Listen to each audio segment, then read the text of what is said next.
Hello.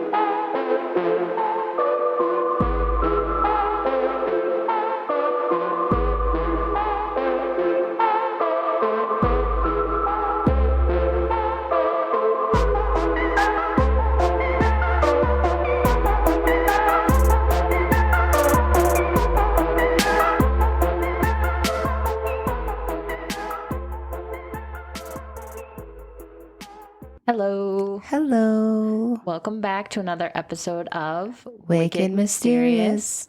I'm your host, Danie. And I'm your host, Katie. This is episode 6. Number 6. We somehow made it here this week a little late in recording, but nobody will know. Nope. We are here. That's what matters. And how has your past few weeks been? Not the best, but there's always tough weeks in the year, right?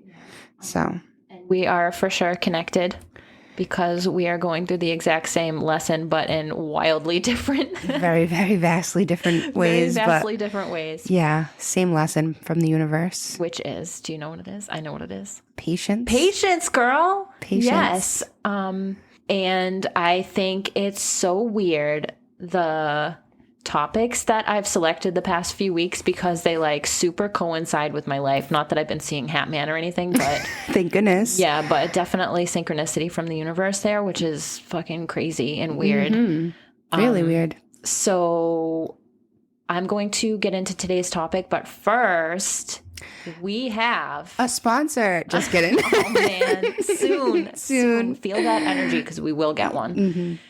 We got our very first listener email.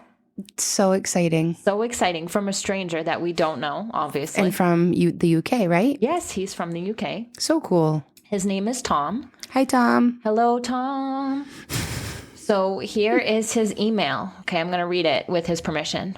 Awesome. Dear Danie and Katie, following on from episode 2, The Mysterious Reappearance of Stephen Kubacki, I was super excited to read Stephen's book called Meta-Mathematical Foundations of Existence, Gödel, Quantum, God, and Beyond. It's certainly an intriguing title, and I was thinking that maybe if he had been abducted by aliens for 15 months, that possibly they'd given him some serious knowledge.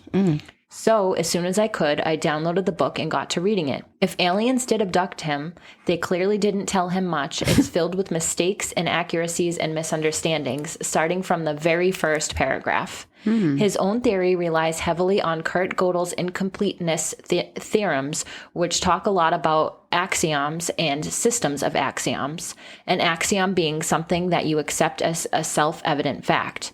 What's puzzling is that Stephen's theory relies so heavily on Gödel's investigations of axioms, yet he seems not to realize that the axiom he has based his whole theory on is just plain flawed, or even that it's an axiom at all. He accepts as self-evident that the mathematical description of a thing is exactly the same as the thing itself. Yes, I know Danie believes that our universe is probably just a science fair project on a shelf in a tiny glass jar somewhere in an alien child's room, but without going too far into simulation theory, it is possible to keep improving a mathematical description of something as much as you want, but it will still just remain as a description, not the thing itself. Take, for example, a sunflower. If you wanted a more accurate description, I could say it was 6 foot tall, or I could find the exact shade of yellow in Photoshop and give you the color code. I could specify that it had 7 seed heads. I can go on giving better and better, more and more accurate descriptions, perhaps even talking about the Fibonacci sequence I saw in the seed heads, or maybe even using some 3D scanning cameras to give you a way of 3D printing the exact replica of a sunflower. But no matter how much I improve the description will never be the sunflower itself. Okay, I understand that. So far, I'm with you, Tom. So Stephen incorrectly assumes that because our descriptions of the universe in terms of physical theorems, maths, and logic are inherently flawed, which is what Gödel proved, then that means the universe itself incomplete and inconsistent. Because of this error from the start, the rest that follows has limited value. I can forgive his errors and inaccuracies, though. He's trying to come to a deeper understanding of the universe, and that is the goal that I think should be celebrated and applauded. Woohoo! I found in my own philosophical investigations that sometimes being wrong about something can actually help me give a deeper understanding when I do finally make some progress. In my experience, being wrong can give you a better perspective on something as opposed to reaching the correct answer straight away. Also, this book was published 5 years ago. Who knows where Stephen's philosophical thinking has taken him in that time? 5 years is a long time. So whenever Stephen disappeared for 15 months, I'm not convinced it was aliens, at least not aliens who know the secrets of the universe. Loving the podcast, have binge listened to all the available episodes so far, and I'm looking forward to hearing some new ones. Best of luck to Higher Dimensions, Tom, Scotland, UK. Wow, Tom, thanks so much. That's awesome. I really like His theory. On it. It's I really like the points that he brought up. I don't fully understand it, but I haven't read the book. I understand the points he's making, and I especially like how he said that being wrong is probably the best path to enlightenment. Totally. We're all learning one way or another, right? That's true. Yep. So speaking of today's topic. Ooh, I don't know what it is, so I'm excited. Tell you about a really interesting phenomena that happened with a woman named Helene Hadsell, aka the Contest Queen. Okay. She is my personal hero, and you'll see why, because she's freaking amazing. That's so cool. Helen was born Helen Barbara Deschel on June 1st, 1924. She was born in Aberdeen, South Dakota, and moved to Vancouver, Washington at age 18. So she's a Gemini, right? You said Gemini. June 1st? June 1st. Okay. 1924. Gemini women. Woo! Out there. Just kidding. Love you all. One of my best friends, a Gemini. I'm a Libra, but okay. Well, you know, my other best friend. Two-faced bitches. No, I'm just kidding. You have to cut that out now. No. You have to cut that out now. Okay. All right. Back to that. So, yeah, sorry. She married a man named Pat Hadsell, who was from Texas, where they eventually relocated. Okay. They had 3 children in Grand Prairie, Texas. As a homemaker, she had time to be very involved in her community. She was on the PTO. She was president of her local chorus. She was an editor for the Society News section in the Irving News Record. And she was a Girl Scout leader. Wow. She's got a lot going on. Busy woman. In 1948, the Hadsell family began something called contesting, which was a very popular activity in the late 40s. Contesting usually required people to give an exorbitant amount of time sending in for sweepstakes, which were drawn at random.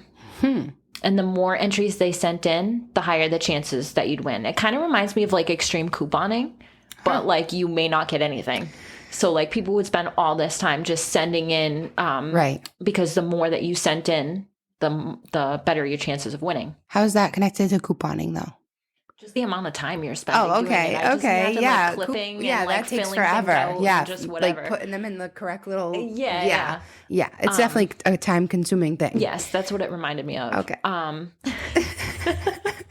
Like trying to draw the connection. I'm like, there isn't really a connection other than wasted time. Yeah, exactly. Wasted time. But it wasn't wasted time for Helen. Okay, so and not for couponers either. They take that very seriously. I know. I mean, I wish I could get a ton of shit for free too. So I don't have the patience. Maybe you will after this episode. Yeah. Patience is going to come up in this big time. Okay. All right.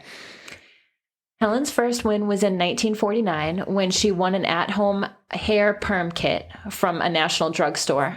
But for the first decade, she didn't win much of anything.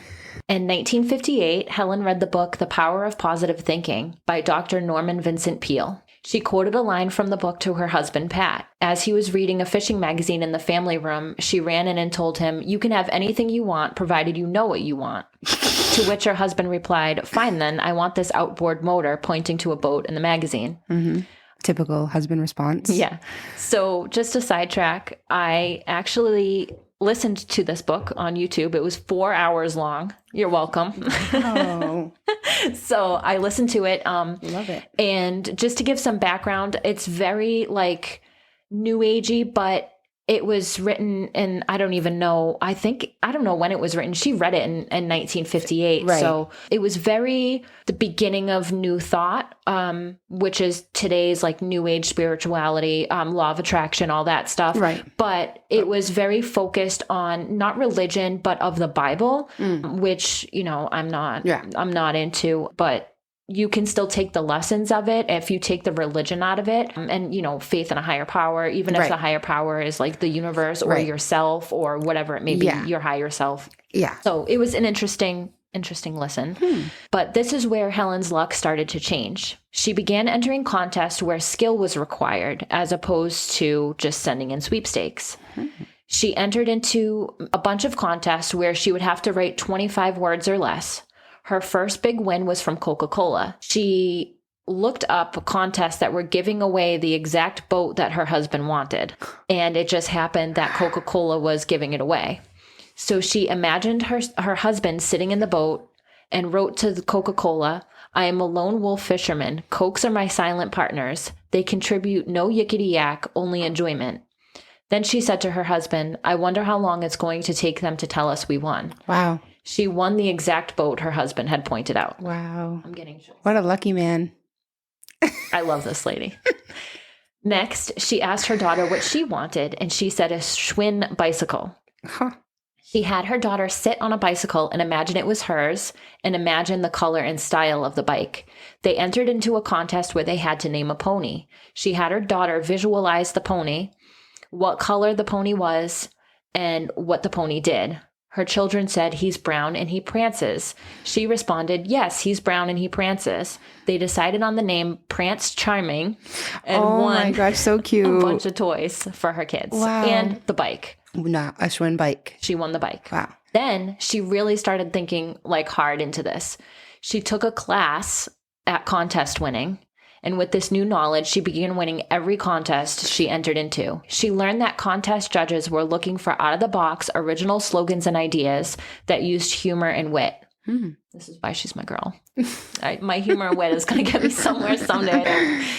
She said, quote, they were looking for something different, coined words or phrases, and humor. I'd say humor has won me more than anything. I have another saying, pun for the money. They referred to these puns as coined words. They started winning things left and right. They won toy guns for her son, roller skates, and new linoleum floors. The first trip they won was to a dude ranch in Arizona. Dude ranch. That her son really wanted to go to, but Helen was afraid to fly.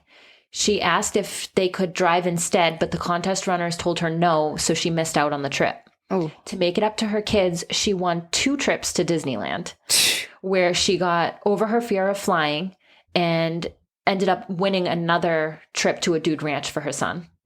So she got over her fear of flying for Disneyland, but not for Dude Ranch. No, because she missed the trip to Dude Ranch and lost out, and then what she ended up winning. Maybe there wasn't a contest at the time for another Dude Ranch or something. That's cool.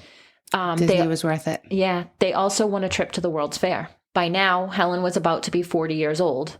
She said, "I read that Paris was the city of light, love, and excitement. I wanted to be in Paris, France, sitting on a sidewalk cafe, drinking wine on my 40th birthday." She started entering contests that were only offering trips. The contest was again 25 words or less, and she wrote, "I'm a pooped couple with 3 kiddos. I'd like to be in Paris, France to recapture the rapture of springtime ecstasy in my Fab 40 frustrated years."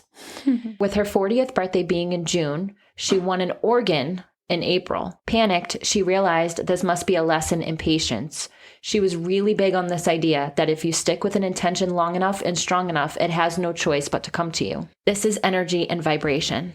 She won a trip to Venice, but she told them she'd already been to Venice and she would like to change the tickets to France, and they allowed it. On her 40th birthday, she was at a sidewalk cafe drinking wine in Paris, France.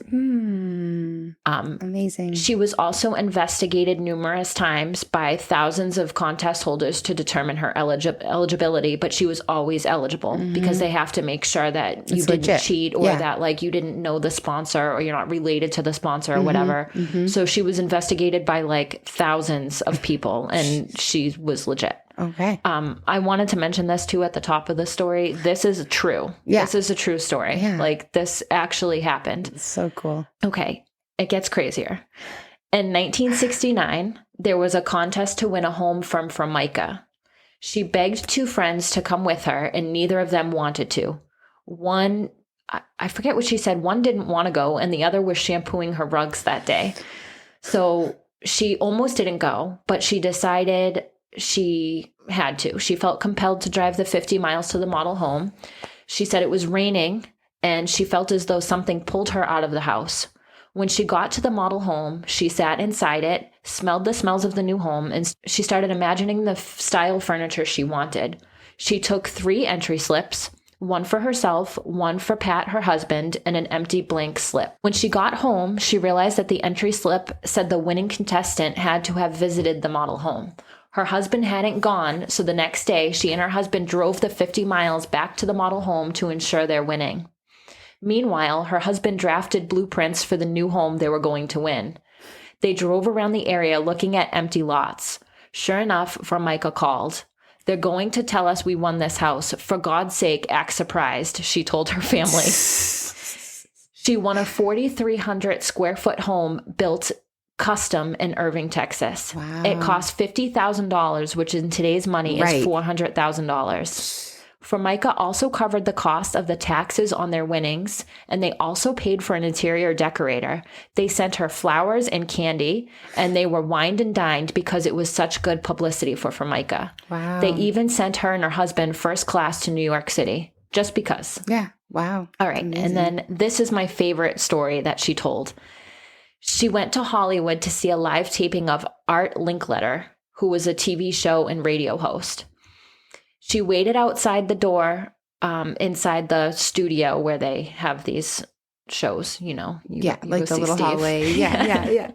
The lobby or whatever, Yeah. right? Before you go in. So she waited outside the door where the recording was happening, and just before letting her in, the man collecting the tickets told her there were no more seats. He handed out tickets to the crowd, telling them to line up at the next door for a taping of a different show. The crowd left, and Helen stayed put. After about 20 minutes, the door opened and the man said, "You're still here?" And she said, "Yes, I came to see Art Linkletter." The man said, "Okay, well, let me see if there's anything available." He came back a moment later and told Helen that there was 1 seat left in the nosebleeds. Either someone left or didn't show up, and she could have the seat. She made her way to the seat, and a little while later, Art announced that this was their Christmas show and they were going to give a member of the audience a Christmas present. Oh, no. He made his stop. way through the audience and eventually found his way to Helen. He asked her numerous times, "Do I know you?" And Helen kept responding, "No, I've never been here before." He selected her to join him on stage to open the Christmas present. On stage was a giant box, and out of the box jumped a little person dressed as Santa. He kissed her on the cheek and handed her a $1,500 diamond bracelet. She stood off to the side of the stage for the rest of the taping, and at the end of the show, Art kept looking at her. He finally walked over and asked her, "Are you sure I don't know you?" Unbeknownst to him, the night before, Helen sat in her living room and said, "Art Linkletter, when you see me, you're going to know me. I'm going to be at your show. Art, here I am. I'm going to wear an orange sweater." She did not tell him that she did this to him, saying that everyone has free will, so you cannot control somebody's mind, but she projected it and it worked. This same day, she taught people in line how to win what they wanted on one of those spinning prize wheels. She was able to give her energy to people and help them win whatever they wanted. So, what do you think so far? I think also I have to note, like, if she was in the nosebleeds and she got selected, like, what are the odds of that? Like, you think somebody on stage, they're gonna pick somebody in like the first few rows because they don't want to freaking single somebody out that far away. Like, you wait up there. Yeah, in she the said that orange. he was walking through the crowd, like Yeah. looking at other people and Yeah. saying hi to them and just walking right past them and just Wow. like made a beeline for her. Like, yeah, like he was going right for her. That's crazy. Yeah.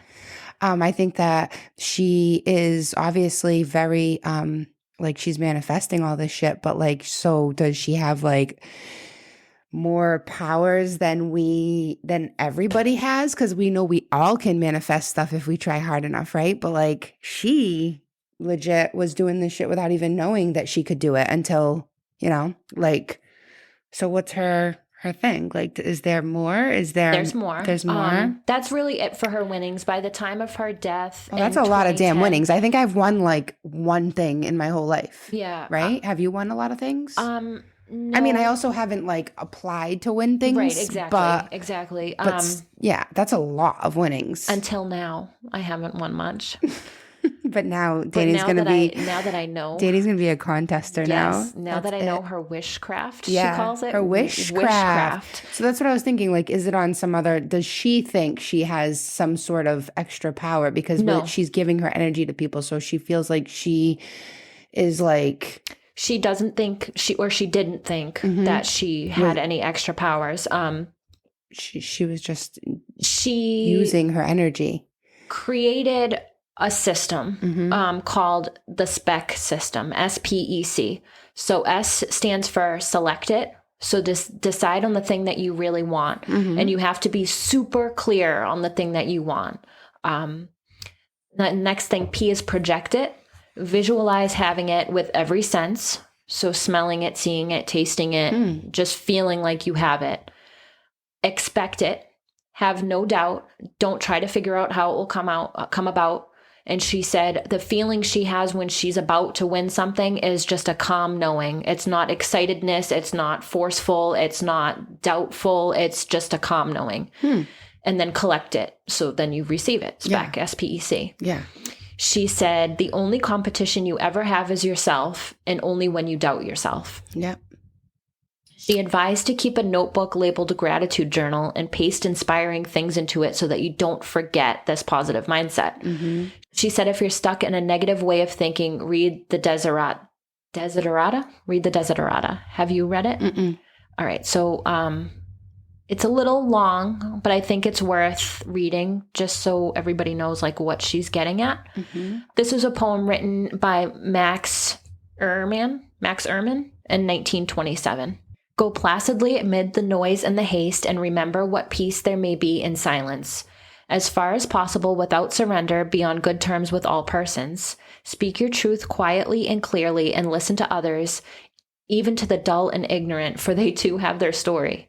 Avoid loud and aggressive persons. They are vexatious to the spirit. If you compare yourself with others, you may become vain or bitter, for always there will be greater and lesser persons than yourself. Enjoy your achievements as well as your plans. Keep interested in your own career, however humble. It is a real possession in the changing fortunes of time. Exercise caution in your business affairs, for the world is full of trickery. But let this not blind you to what virtue there is. Many persons strive for high ideals, and everywhere life is full of heroism. Be yourself, especially do not feign affection. Neither be cynical about love, for in the face of all aridity and disenchantment, it is as perennial as the grass. Take kindly the counsel of the years, gracefully surrendering the things of youth. Nurture strength of spirit to shield you in sudden misfortune. Do not distress yourself with dark imaginings.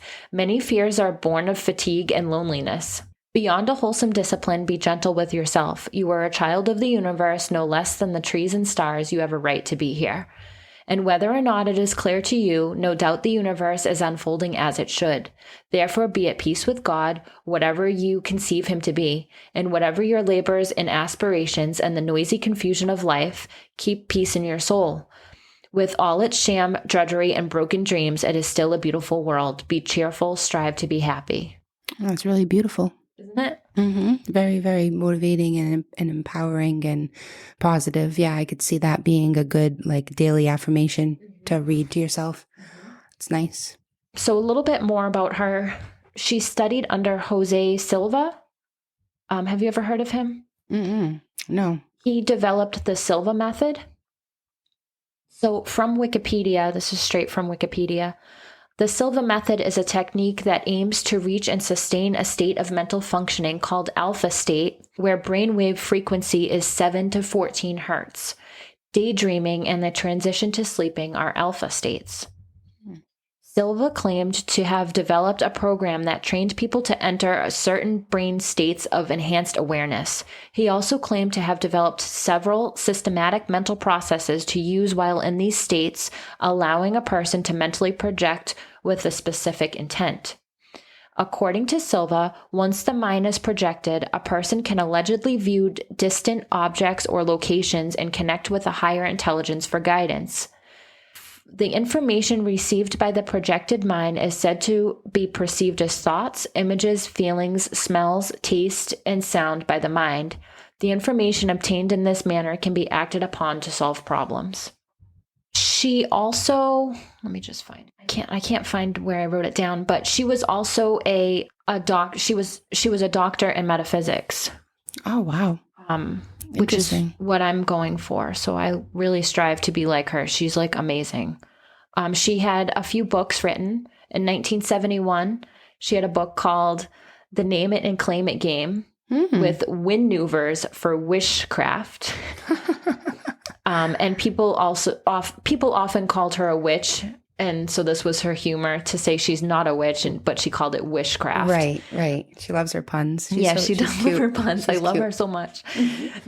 By 1973, Hadsell had received In 1973, Hadsell had received a distance learning doctorate in metaphysics, specifically psychics and counseling, via correspondence education from the Brotherhood of the White Temple in Sedalia, Colorado. Wow.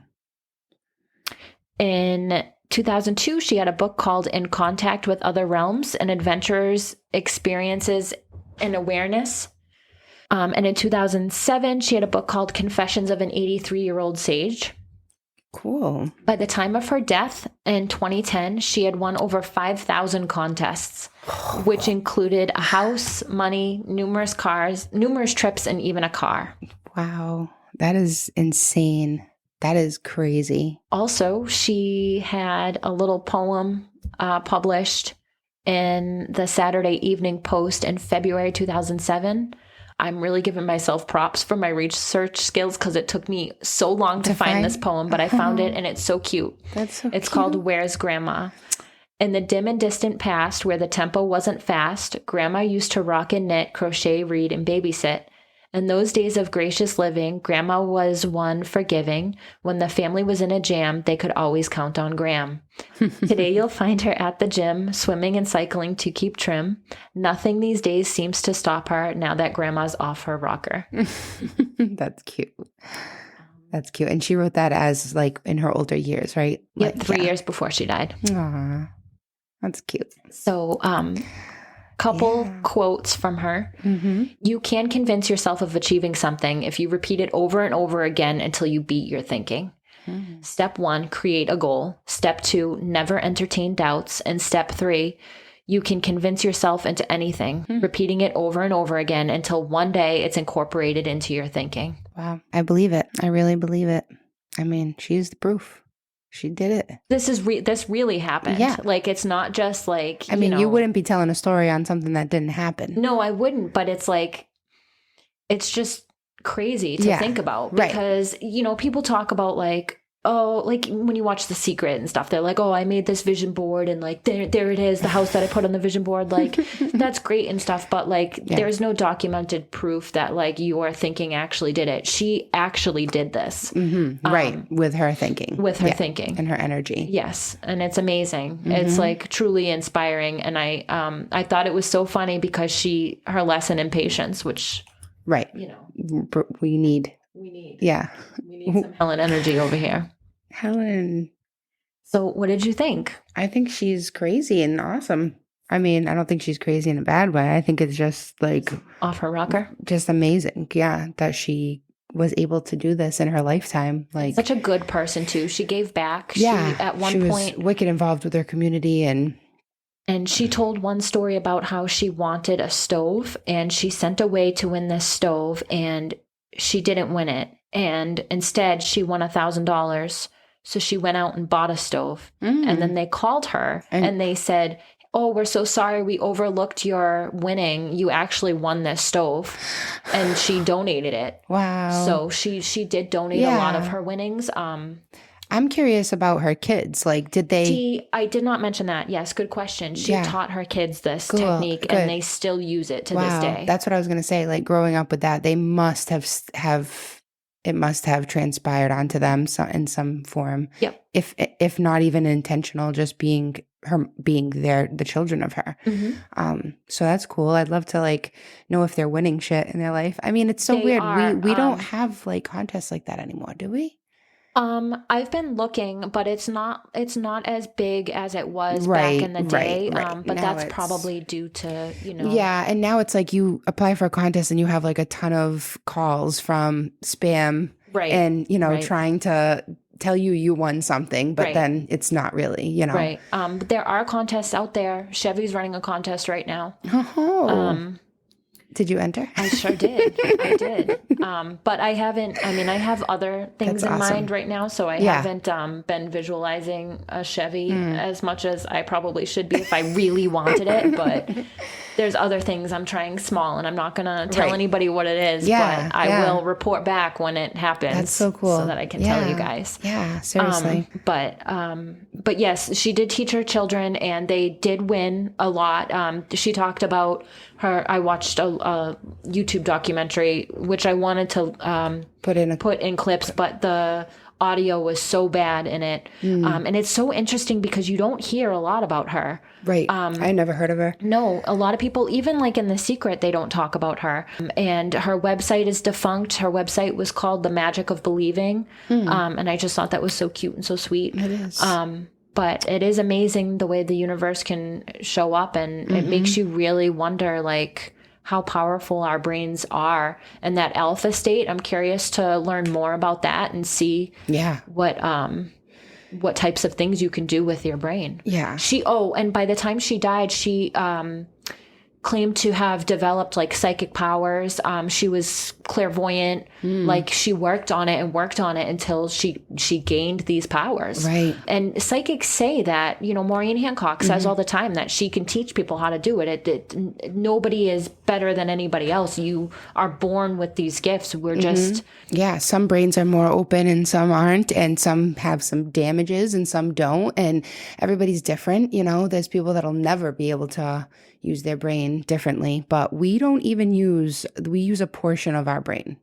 Like, we don't even use our full brain. So it just goes to show that there definitely could be learned ways and strategies to use that brain that we don't use. It's such a shame that we don't. I know women use more brain than men. I know that for sure. I know that scientifically. But yeah. Because they use their whole brain all the time. Not their whole brain all the time, but men are very much more like compartmentalized. They indoctrinate us to not use our brain and say that these things aren't real, kind of like the Shadow Man or right. And like you would Batman. Remember when, I don't know if we talked about this on an episode, but how we only use just such a small amount of words. How there is so many more words in the world, and many more words in the world, but we don't use them, Right. We did talk about that, right? We've talked about that before. How like the English language is very vast, but like it's also very limited at the same time. Because there's words that don't convey the true meaning of what you're trying to say. Like, and actually belief is one of those words for me, because it's like a belief. They say believe in yourself or believe this thing and the magic of believing. But the word belief isn't what, like a child believes in Santa. It's not the same as you having a deep inner knowing. And like she said, the calmness of that and the true, like actually having a belief. The word belief doesn't convey it's so much how deeper. deep that goes. Yeah. There's different indigenous tribes that have, 500 words for snow, because each one is descriptive. Yeah. And our language is probably purposefully confusing. dimmed Our like language that. is ridiculous. Yeah. It's ridiculous. Like, why do we have to have the same? Good for you. This is new. Yeah. What has happened in this past week? I learned chess. I'm taking Spanish. Look at you. I know. I'm very proud winning of you. contests left and right. Seriously. So that's a wrap for this episode. Thank you so much for listening. Thank you so much for sharing such a cool story. And thank you so much for everybody still listening. We love you. We really love you. See you in 2 weeks. Yeah, 2 weeks.